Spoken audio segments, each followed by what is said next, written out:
What if everything you'd been told about your enemy turned out to be a lie? What if the moment you expected violence, you received kindness instead? This is the true story of how whispers changed everything in post-war Japan, and why what happened next will leave you speechless. Before we dive into this extraordinary tale, drop a comment below and let me know where you're watching from, and whether you believe that humanity can survive even the darkest chapters of history. August 1945. The war is over. But for the Japanese people, a new terror is just beginning. For years, propaganda has painted a nightmare vision of what occupation would mean. Women have been told that foreign soldiers are savage beasts who will show no mercy. Some families have already made unthinkable choices rather than face what they believe is coming. The government's final messages were clear: expect the worst, prepare for brutality. The enemy knows no compassion. In cities across Japan, windows are shuttered. Streets that once bustled with life are now eerily silent. Mothers hide their daughters. The elderly prepare for the end. And then, the ships arrive. Among the women waiting in fear is Kimiko, a 23-year-old schoolteacher from Yokohama whose world has been shattered twice over. First by the war that took her father and brother, then by the firebombing that reduced her childhood home to ash. She survived by taking shelter with her mother and younger sister in a cramped room above a partially destroyed shop. Every night she lies awake wondering if tomorrow will be the day the occupation forces arrive in their neighborhood. Every morning she checks on her sister, making sure she's hidden, making sure she's safe.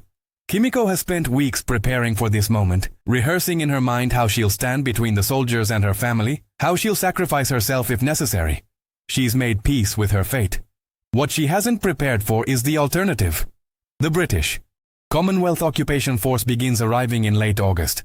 These are men who fought through Burma, survived prison camps, witnessed horrors that have carved themselves into their souls. They're exhausted, traumatized, and half a world away from home. Command has given them clear instructions. Treat the civilian population with discipline and respect. But the soldiers themselves carry something deeper than orders. Many have spent their final nights before deployment talking about what kind of men they want to be when the killing finally stops. They've seen what hatred does. They've become things they never wanted to become. And now, in this strange moment between war and peace, they have a choice about who they'll be next. The day they arrive in Kimiko's neighborhood, she's walking to collect rations with her sister. The street is nearly deserted. Then she hears them. Boots on pavement, equipment rattling. The sounds she's been dreading. Her sister's hand tightens in hers. They freeze. There's nowhere to run that wouldn't draw attention. So Kimiko does what she's planned. She pushes her sister behind her, lifts her chin, and waits for whatever comes next. The patrol rounds the corner. 5 British soldiers, tall and foreign and impossibly real after existing only as nightmares for so long. Kimiko's heart is pounding so hard she's certain they can hear it. Her sister is trembling. The lead soldier sees them. He stops. The others stop behind him. This is it, Kimiko thinks. But what happens next will rewrite everything she believes about the enemy, about humanity, about the possibility of grace in the aftermath of hatred. The soldier raises his hand slowly, palm forward. Then he speaks, and his voice is so quiet that at first, Kimiko thinks she's misheard. "Good morning," he says, barely above a whisper. His tone is gentle, almost apologetic. He's not barking commands. He's not shouting. He's speaking to her the way her father used to speak when he didn't want to startle the birds in their garden. The contrast between her expectation and reality is so jarring that for a moment she can't process it. Behind her, her sister has stopped trembling, confused by the softness where there should have been violence. The other soldiers stand at a respectful distance, their weapons lowered, their faces showing not aggression but something that looks almost like concern. One of them smiles slightly, a sad, weary expression that carries the weight of too many battles. Another nods his head in a small bow, acknowledging them with dignity. Kimiko realizes she's been holding her breath. She realizes that everything she was told might be wrong. But the programming runs deep. Years of propaganda don't dissolve in a moment. That night, Kimiko's mother warns her that the gentleness must be a trap, a way to lower defenses before the real intentions emerge. Neighbors whisper that it's a strategy, that the cruelty will come later when they're more vulnerable. Some of the older women in the community actively discourage any interaction, insisting that accepting even kind words is a betrayal of those who died fighting. Mr. Tanaka, a former military officer who lives nearby and still carries the rigid mindset of wartime authority, openly criticizes anyone who doesn't treat the occupiers with hostile silence. He represents the voice of suspicion and wounded pride, the part of Japanese society that cannot reconcile defeat with dignity, that sees any bridge building as weakness.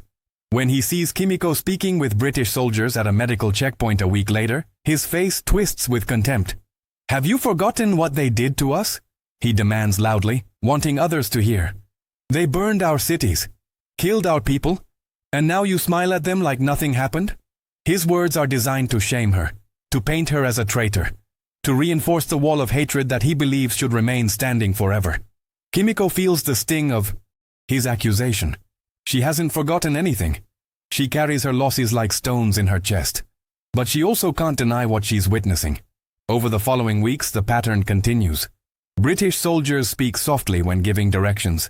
They step aside to let elderly Japanese pass on narrow streets.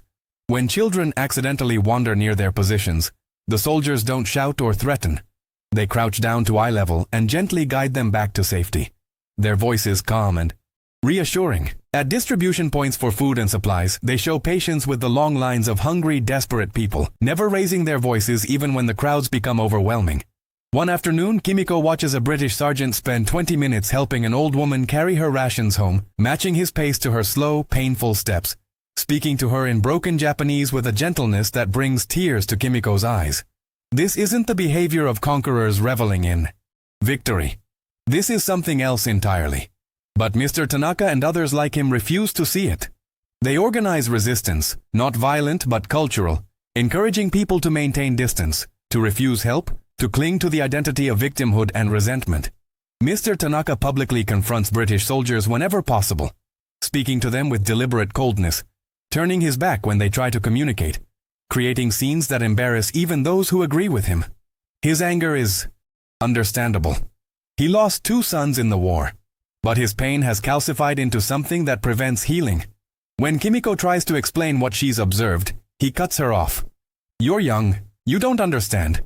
Kindness now doesn't erase what came before. It doesn't bring back the dead." His voice cracks on those last words, revealing the grief beneath the anger. And Kimiko realizes something crucial. He's not wrong about the pain. He's only wrong about what happens next. The tension reaches a critical point at a community meeting where resources and future plans are being discussed. Mr. Tanaka stands and delivers an impassioned speech about dignity, about not accepting charity from those who caused the suffering, about remembering the honor of those who fell. His words resonate with many. The room murmurs in agreement. But then Kimiko does something unexpected. She stands, her legs shaking but her voice steady, and she tells the truth about what she's seen. She describes the British soldiers' gentleness in detail. She talks about the medical care they've provided without asking for anything in return. She mentions the soldier who helped the old woman, who could have walked past but chose not to. She speaks about her sister, who is sleeping peacefully now instead of waking up screaming, because the occupation hasn't brought the horrors they were promised. "I haven't forgotten what we lost," Kimiko says, looking directly at Mr. Tanaka. "I can't forget, but I also can't pretend I don't see what's happening now. They're not treating us as enemies anymore. Maybe we don't have to treat them that way either." The room erupts in debate. Some support her, others condemn her. Mr. Tanaka's face is red with fury and something else. Fear, perhaps, that if people let go of hatred, they'll lose their grip on meaning entirely. The argument grows heated, and then the door opens. A British officer enters, led by one of the community organizers who'd gone to request additional medical supplies. The room falls silent. The officer is Captain James Wilson, a man whose gentle demeanor masks a depth of experience that few would believe. He's been navigating this delicate post-war landscape with a wisdom that comes from more than just military training. He senses the tension immediately but doesn't react with authority or force. Instead, he waits, standing quietly at the edge of the room until someone invites him to speak. When the organizer nervously asks if he has words to share, Captain Wilson steps forward, and what he does next changes everything. He begins to speak, and his voice is barely above a whisper, forcing the room to lean in to hear him. "I'm not here to defend what happened during the war," he says slowly, in surprisingly good Japanese that clearly takes effort but shows respect. "I can't defend it. I can't undo it. None of us can. He pauses, and the silence is absolute. I lost friends. You lost family. We've all lost too much. He looks around the room, making eye contact with individuals, not as a commander but as a fellow human being carrying weight. But I'm going to tell you something that might surprise you. Something I haven't told many people. The room holds its breath. Before I became a soldier, I was training to be a teacher. I wanted to work with children. I wanted to build things, not destroy them. The war made me into someone I didn't recognize. I gave orders that still wake me up at night. I saw my friends die in ways that no one should die. And when this war finally ended, I made myself a promise. His voice drops even softer, and people unconsciously move closer to hear. I promised that if I survived, I would spend whatever time I had left trying to be the person I was supposed to be before all this started. That's why I speak softly now. Not because I'm weak, but because I've shouted enough orders to last a lifetime, and I'm done with it. I'm done with violence. I'm done with seeing human beings as enemies. The emotional impact is visceral. Several people in the room are visibly moved. Even Mr. Tanaka's rigid posture has softened slightly. But then Captain Wilson does something completely unexpected. He reaches into his jacket and pulls out a worn photograph, holding it up for the room to see. "This is my daughter," he says, his voice cracking slightly. "Her name is Eleanor. She's 7 years old and I haven't seen her in 3 years. She sends me drawings in her letters." He pulls out a folded piece of paper, a child's crayon drawing of a house and a tree and a stick figure man. "This is supposed to be me coming home. She drew it 6 months ago. But here's what I need you to understand. Every time I look at a Japanese child, I see her. Every time I see a mother protecting her daughter, I think of my wife and what she must be going through, raising Eleanor alone, wondering if I'm even alive." His eyes are wet now, and he's not hiding it. "So when we speak softly to you, when we try to help, it's not strategy, it's not orders. It's because we're trying to remember that everyone here is someone's daughter, someone's mother, someone's father. We're trying to see you the way we want our own families to be seen by others." The revelation hits like a wave. This isn't just a military officer following protocol. This is a father, a teacher, a man who's been broken by war and is trying to piece himself back together through acts of basic human decency. Mr. Tanaka, who has been standing rigid with his arms crossed, suddenly sits down heavily. His face shows the internal war between his need to maintain hatred and the recognition of shared humanity. Captain Wilson isn't finished. He turns specifically to Mr. Tanaka, having somehow sensed that this is the man who needs to hear what comes next. "I understand your anger," he says directly. "If someone had done to my country what was done to yours, if my children had suffered, I would hate them too. Your hatred makes sense. It's earned. But here's what I've learned." He pauses, choosing his words carefully. "Hatred is easy. Hatred asks nothing of us except to hold on. But peace? Peace is the hardest work in the world. Peace requires us to see the humanity in people we have every right to despise. And I'm not asking you to do it for me. I'm asking you to consider doing it for them." He gestures to the younger people in the room. "Because if we can't find a way forward, we condemn them to carry this weight forever." Then comes the final, most unexpected revelation. Captain Wilson mentions that he's been working with a Japanese translator who helped the British forces understand local needs and navigate cultural sensitivities. "He was a former soldier himself," Wilson says. "He fought in Burma. He probably fought against men I served with. And do you know what he told me?" The room is utterly silent. He said that the day the war ended, he felt relief. Not because Japan lost, but because the killing could finally stop. He said he was tired of being angry. He was tired of hating. He wanted to find out if the man he used to be was still somewhere inside. Wilson's voice drops to almost a whisper again. His name was Takeshi. He was Mr. Tanaka's oldest son. The gasp that ripples through the room is audible. Mr. Tanaka's face goes white. He didn't die in the war. He survived. He's been working with us because he believes that peace is worth building, even when it's hard. Especially when it's hard. He asked me not to tell you because he was afraid you wouldn't understand. But I think you need to know that the son you thought you'd lost to war is instead trying to end it. The emotional climax is devastating. Mr. Tanaka, the embodiment of rigid resentment, crumbles. His body shakes with sobs that have been held back for years. Captain Wilson walks slowly toward him and does something extraordinary. He kneels down beside the older man, bringing himself to a lower position, showing respect and humility. He wants to see you, Wilson says gently. He's waiting outside because he didn't know if you'd accept him. But he's here. He came home. The door opens and Takeshi enters, visibly nervous, his eyes finding his father's. The reunion is raw and powerful. Father and son embrace, both crying, both saying things that don't need translation. The room watches in complete silence, witnessing the moment when hatred finally breaks and something new becomes possible. Kimiko is crying. Her mother is crying. Even some of the British soldiers stationed outside who've heard what's happening stand with tears in their eyes, understanding that they're witnessing something sacred, the first real moments of peace. In the days and weeks that follow, something shifts in the community. It's not that everyone immediately forgets or forgives everything. The pain is still there. The losses are still real. But a bridge has been built. Captain Wilson continues his work, always. Speaking softly, always showing respect. He organizes cultural exchange programs where British soldiers learn Japanese customs and Japanese families teach them their language. He establishes systems to ensure resources are distributed fairly.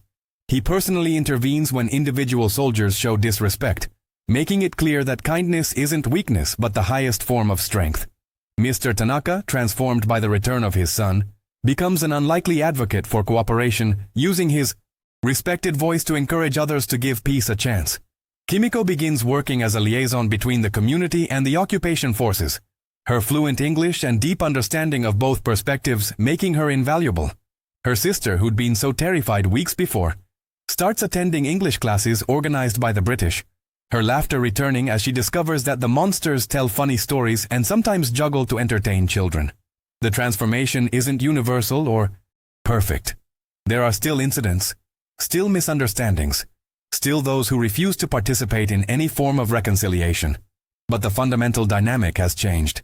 The whispers, those soft, gentle voices that Kimiko first heard on that terrifying morning, have become the foundation of something new. They've proven that peace doesn't begin with grand gestures or treaties signed by politicians far away. It begins with the choice, made person by person, to see the humanity in the other. It begins with the decision to speak softly even when you have the power to shout. It begins when someone who has every reason to be cruel chooses kindness instead. Captain Wilson eventually returns to England and his daughter. But before he leaves, he gives Kimiko a letter. In it, he writes, "You taught me something I didn't expect to learn. I came here thinking I would show you how to build peace. But you showed me that peace was always possible.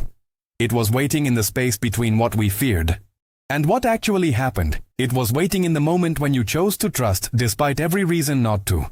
Thank you for that gift. Thank you for reminding me that we're all just trying to find our way home." Years later, Kimiko tells this story to her own children and then to her grandchildren. She tells them about the morning she expected violence and received gentleness instead. She tells them about Mr. Tanaka and his son, about Captain Wilson and his daughter's drawing, about the British soldiers who chose to whisper when they could have shouted. She tells them that the hardest moments in life aren't always the ones filled with obvious evil. Sometimes they're the ones where you have to choose between holding on to justified anger and reaching toward uncertain peace. She tells them that her father would be proud that she chose peace, not because it was easy or because the pain wasn't real, but because choosing peace when you're hurt is the bravest thing a human being can do. She tells them that the power of a whisper can change the world, but only if someone is brave enough to listen. This is what happened in post-war Japan when British soldiers spoke softly to women who expected harshness. This is the true story of how peace begins, not with the powerful decisions of leaders, but with the small human choices of individuals who dare to see each other clearly. If this story moved you, if it made you think about how you treat those you've been taught to fear or distrust, hit that like button right now. Share this video with someone who needs to hear that compassion is stronger than hatred, that whispers can echo louder than shouts, and that humanity survives even the darkest chapters when we choose it consciously. Subscribe to this channel for more stories that remind us what we're capable of when we're brave enough to be kind. Drop a comment below telling me what you think about Captain Wilson's choice to speak softly, or about Kimiko's courage to bridge the divide. And remember, the next time you have the power to shout, consider what happens if you whisper instead. The next time you have the chance to see someone as an enemy, consider what happens if you see them as human first, because that's where peace lives, in the spaces between fear and trust, in the moments when we choose gentleness even when strength would be easier. in the whispers that acknowledge our shared humanity across every divide that tries to separate us.